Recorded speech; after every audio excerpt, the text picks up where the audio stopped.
Hi guys, Bigg Boss Malayalam season 7 live update ആയിട്ട് എത്തിയിരിക്കുകയാണ് കേട്ടോ. ലൈവിൽ നമ്മുടെ രേണു ഒരു രക്ഷയില്ല, കരഞ്ഞ് അലറി വിളിച്ച് കരയാണ്. കരഞ്ഞിട്ട് പറയുകയാണ്, നൂറയുടെ അടുത്താണ് പറയണത്. നൂറ ചോദിക്കുകയാണ്, എന്താണ് ചേച്ചി, എന്താ പറ്റിയെന്ന് ചോദിക്കുകയാണ്. അപ്പോൾ പറയാണ്, എനിക്കിവിടെ പറ്റണമെന്നില്ല, എനിക്ക് വീട്ടിൽ പോകണം, എനിക്ക് പറ്റില്ല, ഇവിടെ നിൽക്കാൻ പറ്റില്ല എന്ന് പറഞ്ഞ് കരയുകയാണ്.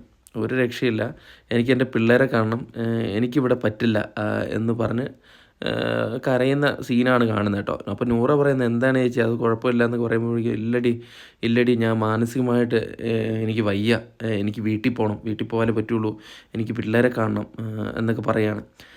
കാരണം നമ്മൾ കഴിഞ്ഞ ദിവസങ്ങളിലെല്ലാം കണ്ടു കഴിഞ്ഞ ആഴ്ചകളിൽ രേണു ഒട്ടും ആക്റ്റീവ് അല്ലായിരുന്നു, വല്ല മൂലയ്ക്ക് ഇരിക്കുകയായിരുന്നു. കാരണം പുള്ളിക്കാരിയെ എന്തോ നിർബന്ധിച്ച് പിടിച്ച് ഇതിൻ്റെ ഉള്ളിൽ ഇട്ട പോലെയാണ്. കാരണം പുള്ളിക്കാരിക്ക് ഇത് പറ്റില്ല, എനിക്കതാ തോന്നുന്നത്. കാരണം ഇതിനുള്ളിൽ നിന്നുകൊണ്ട് ഒരു കളി കളിക്കാനുള്ള ശേഷിയൊന്നും രേണുവിനില്ല. കാരണം രേണു സാധാരണക്കാരിയാണ്, പുള്ളിക്കാരിക്ക് പുറത്ത് ഇങ്ങനെ ജീവിച്ചുള്ള ഒരു പരിചയം മാത്രമേ ഉള്ളൂ. ഇതുപോലെ അടച്ച ഒരു സിറ്റുവേഷൻ പറ്റത്തില്ല. അങ്ങനെയാണ് എൻ്റെ അഭിപ്രായം കേട്ടോ. പ്രേക്ഷകരെ നിങ്ങളുടെ അഭിപ്രായം കൂടെ പറയണം. എന്തായാലും കൗൺസിലറിനെ കാണണമെന്നാണ് രേണു പറയുന്നത്. ചിലപ്പം കൺഫഷൻ റൂമിലേക്ക് വിളിച്ചേക്കാം. അപ്പോൾ കൂടുതൽ അപ്ഡേറ്റുകൾ ഉടൻ തന്നെ അറിയിക്കുന്നതായിരിക്കും. താങ്ക്